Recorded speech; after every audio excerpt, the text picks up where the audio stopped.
This is the big one. Had Derec on the hook for a while. His email and passwords were leaked, which gave me a little peek into his business affairs. Most of it rather dull.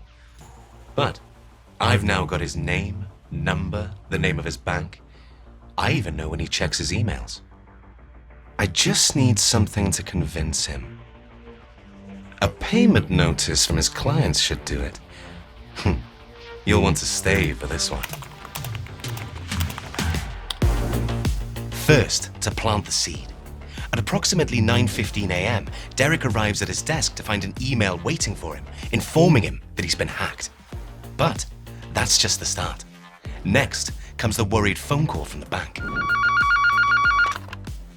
My bank voice is very convincing. I start by telling him there's been some unusual activity on the account. Then, I ask the security questions. Name, address, and finally, that payment notice from his emails. A payment of £25,567. Can you tell me who it's for? I just need to give him enough truth to prove that I am the bank. Now, I've got him.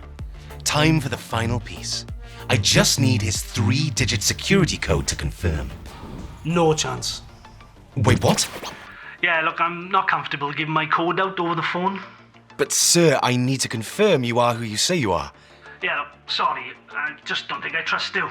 I'll contact the bank directly, and then they can confirm whether you are who you say you are. Wait, sir, hold on, I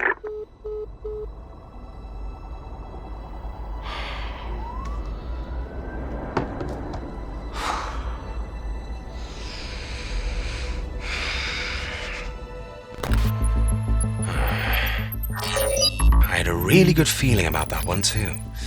But no matter, there are millions of people online. I'm waiting for the people who don't pause, check, protect. Could this be you?